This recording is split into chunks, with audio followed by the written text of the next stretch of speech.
Good morning student. Today class 11th chemistry. मैं sir Pratesh Singh. कल की क्लास में हमने प्रॉपर्टी पढ़ी थी किसकी, इलेक्ट्रॉन, प्रोटॉन और न्यूट्रॉन की थोड़ी बेसिक फंडामेंटल प्रॉपर्टी पढ़ी थी और एटम के बारे में पढ़ा था, एटम क्या होता है। ठीक है, तो आगे हमारा आज का नेक्स्ट टॉपिक है डिस्कवरी ऑफ इलेक्ट्रॉन और डिस्कवरी ऑफ प्रोटॉन। ओके, तो पहला हमारा टॉपिक है डिस्कवरी इलेक्ट्रॉन। मैंने कल बताया था डिस्कवरी ऑफ इलेक्ट्रॉन ये थॉमसन ने किया था। ठीक है, ये थॉमसन ने ही किया था, इसका ने इलेक्ट्रॉन की खोज की थी। ठीक है, तो ये एक्सपेरिमेंट हुआ था जिसे कहते हैं, इसको खोज कहाँ से हुई थी, कैथोड रे एक्सपेरिमेंट के नाम से इसे जाना जाता है। इन्होंने क्या कहा था, इस एक्सपेरिमेंट में क्या हुआ था, एक डिस्चार्ज ट्यूब लिया था। ट्यूब मतलब इसमें कोई न्यूट्रल गैस भरी होगी, न्यूट्रल गैस थी। ठीक है, और ये पैक ट्यूब था और इसको क्या किया, एक वैक्यूम से क्रिएट मतलब वैक्यूम क्रिएट करने के लिए यहाँ पे पिन होल करके वहाँ पे वैक्यूम क्रिएशन के लिए पाइप लगा दी गई और इसमें क्या किया गया, दो ट्यूब छोटे छोटे लगाए गए, जो कि रॉड लगाए गए, एक कैथोड का रॉड बनाया गया और एक एनोड का रॉड बनाया गया।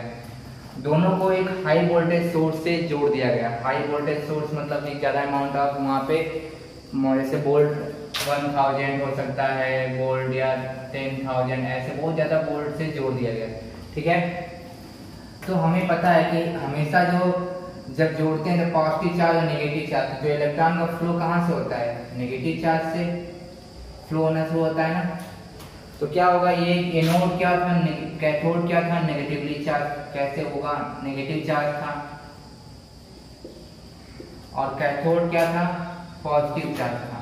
अरे सॉरी, एनोड कैथोड क्या था, नेगेटिव चार्ज, एनोड क्या था, पॉजिटिव चार्ज। ठीक है, तो जैसे हाई वोल्टेज सोर्स किया गया तो इलेक्ट्रॉन का मूवमेंट और इलेक्ट्रॉन के यहाँ से फिर रेज निकलने लगी। रेज निकल कहाँ की तरफ, किधर की तरफ मूव करने लगी, पॉजिटिव चार्ज की तरफ मूव करने लगी। ठीक है, मूव करने लगी तो अब यहाँ पे क्या उन्होंने देखा, कुछ यहाँ पे अब उनके हिसाब से उन्होंने कंक्लूजन निकालना शुरू किया। पहला क्या कंक्लूजन, यहाँ पे उन्होंने क्या किया, एक कलर फ्लुसेंट लगा दिया यहाँ पे, या कह सकते हैं इधर साइड में कलर फ्लुसेंट लगा दिया, फ्लोरोसेंट। जो क्या होता था, जैसे ये इधर की तरफ आती थी इसको डिटेक्ट करके कोई कलर शो करता था। ठीक है, दूसरा इन्होंने क्या किया, एक्सपेरिमेंट में क्या किया, कुछ टाइम बाद इन्होंने देखा क्या, यहाँ पे एक पुली लगा दी। तो जब पुली लगाई तो इन्होंने क्या पाया, जैसे ये मूव करते पुली मूव करने लगी, ये ऑब्जर्वेशन देखा। फिर इन्होंने तीसरा अटेम्प्ट किया कि इन्होंने क्या किया, यहाँ पे मैग्नेटिक फील्ड और इलेक्ट्रिक फील्ड लगा दिया। इलेक्ट्रिक फील्ड लगाया तो इन्होंने क्या पाया, मान लीजिए इलेक्ट्रिक फील्ड यहाँ पॉजिटिव यहाँ नेगेटिव, तो ये रेज इधर की तरफ सब मूव करने लगी, इधर की तरफ सारी काम मूव करने लगी। मैग्नेटिक फील्ड होने का और इलेक्ट्रिक फील्ड होने सारी मूव करने लगी पॉजिटिव चार्ज। इसके हिसाब से इन्होंने कंक्लूजन निकाला। पहला कंक्लूजन क्या निकाला, जब भी ये जा रही थी तो जब फ्लोरोसेंट लगाया था तो इन्होंने क्या पाया, कुछ न कुछ पार्टिकल्स ऐसा जा रहा है जिसके कारणवश यहाँ पे कलर शो कर रहा है, कुछ जा रहा होगा तभी वो रिएक्शन दिखा रहा है, वो कलर दिखा रहा है। फिर और इन्होंने ऑब्जर्व क्या किया कि जब कुछ भी नहीं लगा तो ये कैसे मूव कर रही थी, ये एक स्ट्रेट लाइन पाथ फॉलो कर रही थी। जब फॉलो कर रही थी, स्ट्रेट लाइन पाथ को फॉलो कर रही थी, इन्होंने पहला ऑब्जर्वेशन पाया। फिर दूसरा, जब इन्होंने पुली लगाया तो मतलब पुली मूव करने लगी, इसका मतलब कुछ मटेरियल लगा तभी ना फोर्स लग रहा होगा उस पर, तो मूव कर रहा होगा। तो इन्होंने दूसरा कंक्लूजन पाया कि made up of some material, cathode जो भी थी उसमें कुछ मटेरियल था जिसके कारण ये पुली को मूव करा रहा था। तीसरा ऑब्जर्वेशन क्या पाया, जब इन्होंने इलेक्ट्रिक फील्ड लगाया तो देखा क्या, सारी रेंज किधर की तरफ मूव करने लगी, पॉजिटिव चार्ज पे। इसका मतलब इन्होंने कंक्लूजन निकाला कि जो भी था ये नेगेटिवली चार्ज स्पीसीज है। क्या है, नेगेटिवली चार्ज स्पीसीज है। इसके हिसाब से इन्होंने जो थॉमसन ने क्या कन्वर्ट किया कि यहाँ पे जो भी है कैथोड रे जो भी निकलती है वो क्या होती है, नेगेटिवली चार्ज होती हैं। नेगेटिवली चार्ज होने का मतलब इन्होंने यहाँ से ना कोई नेगेटिव चार्ज होगा जो कैरी कर रहा होगा, नेगेटिव चार्ज स्पीसीज होगा। ठीक है, उसी नेगेटिव चार्ज के स्पीसीज को नाम क्या दिया गया, इलेक्ट्रॉन।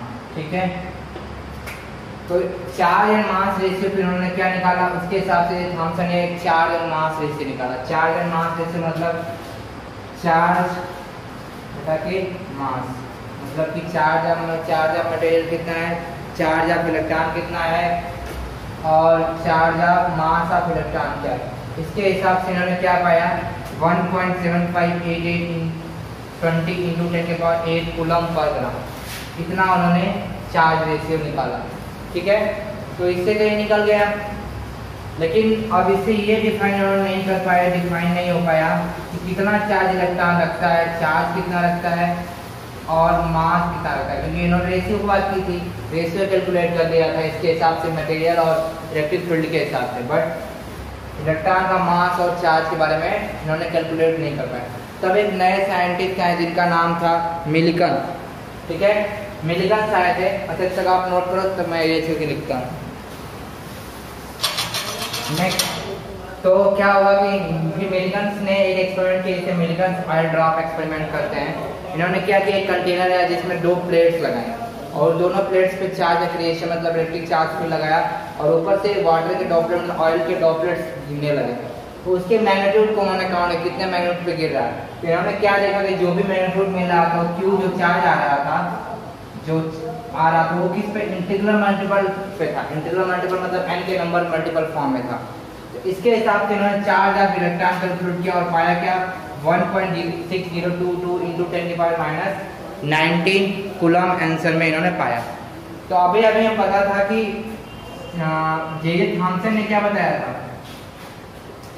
E/m रेशियो बताया था, जिसकी वैल्यू क्या थी 1.85, क्या था 1.85 × 10⁸ सॉरी 1.75 था, 8 × 10⁸ मास में कूलम पर ग्राम।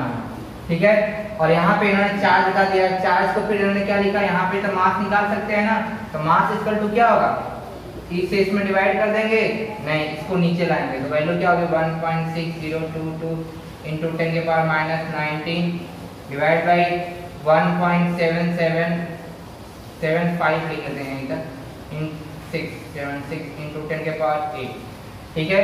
तो कूलम से कूलम कर दिया, ये मास क्या हो जाएगा, ग्राम में हो जाएगा। इसको कैलकुलेट करने में क्या पाया 9.1 × 10⁻28 ग्राम मास ऑफ इलेक्ट्रॉन। ठीक है, तो इसे आप नोट कर लो। ठीक है, नेक्स्ट था डिस्कवरी ऑफ प्रोटॉन, जिसे कैनाल रे एक्सपेरिमेंट के नाम जानते हैं, कैनाल रे एक्सपेरिमेंट, या इसे एक और नाम से कहते हैं, जिसे कहते हैं एनोड रे एक्सपेरिमेंट के नाम से भी जानते हैं। इसमें इन्होंने क्या, गोल्डस्टीन एक साइंटिस्ट, इन्होंने क्या किया, ऐसे जैसे कैथोड में जैसे थॉमसन ने किया था सेम कंडीशन अप्लाई किया, बट इन्होंने क्या किया, जहाँ एक कैथोड था वहाँ पे इन्होंने परफोरेशन कर दिया। इन्होंने क्या ऑब्जर्व किया, जब ये रेज इधर से निकल रही थी इधर से, तो कुछ रेज क्या थे इधर की तरफ मूव करने लगी, परफोरेटेड पार्टिकल से निकलने लगी और निकल के तरफ एनोड रे की तरफ मूव करने लगी, और बाकी रेज क्या सीधी की तरफ गई।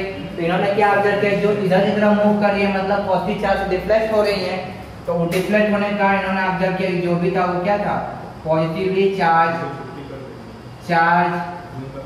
स्पीशीज था, जिसी का नाम पॉजिटिवली स्पीशीज था, इसी का नाम इन्होंने क्या दिया, प्रोटॉन। बाद में रदरफोर्ड ने इसका नाम दिया, रदरफोर्ड ने इसी को प्रोटॉन के नाम से बताया कि रदरफोर्ड ने, लेकिन मेनली शुरुआत किसने की थी, गोल्डस्टीन ने इसकी डिस्कवरी की शुरुआत की थी। ठीक है, तो इन्होंने इसमें पहला ऑब्जर्वेशन किया कि जो भी थी रेज वो क्या होती, स्ट्रेट लाइन पाथ फॉलो कर रही थी, स्ट्रेट लाइन पाथ को फॉलो कर रही थी। फिर दूसरा इन्होंने क्या बताया कि जब फिर इन्होंने इसे पुली का फॉर्म लगाया, पुली लगाया तो क्या देखा कि ये पुली क्या होने लगी, मूव करने लगी। इन्होंने क्या कहा कि मटेरियल कुछ न कुछ मटेरियल मेड है, मटेरियल मेड क्या थी, मटेरियल मेड थी। फिर उन्होंने क्या किया कि एनोड रे पे इन्होंने एंड इन पे भी क्या लगाया, इन्होंने क्या लगाया, पॉजिटिव और नेगेटिव चार्ज इलेक्ट्रिक फील्ड लगाया, तो क्या हुआ, ये नेगेटिव चार्ज की तरफ मूव करने लगी थी। इन्होंने क्या पाया कि जो भी था पॉजिटिवली चार्ज था, पॉजिटिवली चार्ज था, ठीक है। और चौथा इन्होंने क्या किया, इसी के हिसाब से इन्होंने बताया कि एनोड रे जो भी थी वो किससे थी, एनोड रे जो भी था वो क्या था, पॉजिटिव चार्ज था, ठीक है।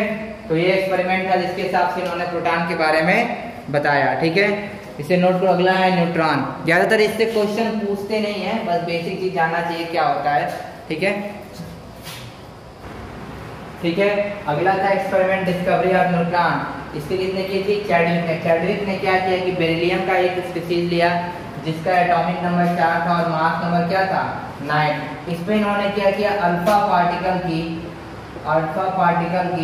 बम्बार्डिंग करा दी, बम्बार्डिंग कराई। तो इन्होंने क्या पाया कि जब अल्फा पार्टिकल बेरिलियम पार्टिकल पे जब टकराता था तो एक इसके एटॉमिक नंबर जो इक्वल हो गए इस स्पीशीज के बराबर एक एटम निकला, जो किसे कहते हैं, कार्बन का निकला। और एक प्रोटॉन के मास के बराबर एक और स्पीशीज निकली जिसे इन्होंने क्या दिया, न्यूट्रॉन, जिसके पास कोई चार्ज नहीं था। ये क्या था, न्यूट्रल स्पीशीज था, इसके पास कोई चार्ज नहीं था, ना ही कोई नंबर इसके पास थी, बस किस पे डिपेंड था, मास पे डिपेंड था, मास नंबर पे। तो न्यूट्रल स्पीशीज मतलब जो भी था ये किसके, प्रोटॉन के मास के बराबर था। तो इसके हिसाब से प्रोटॉन का मास कितना होता है, 1.67 × 10⁻24 ग्राम। इसके इन्होंने क्या बताया, न्यूट्रॉन का भी मास इसके हिसाब से कंक्लूड करके 7, 6 यहाँ 5 होता है, 6 होता है, 10⁻24 ग्राम के बराबर होता है, जो अप्रॉक्सीमेटली प्रोटॉन के मास के बराबर था। ये भी ज़्यादा स्पेसिफिक पूछता नहीं है, ठीक है। बस ये जानना चाहिए कि क्या एक्सपेरिमेंट किसने किया, चैडविक ने किया था। एक्सपेरिमेंट में क्या क्या यूज किया था, बेरिलियम का एक स्पीशीज लिया था जिसपे हीलियम का बम्बार्डिंग, मतलब alpha particle is helium, okay, की बम्बार्डिंग करा दी।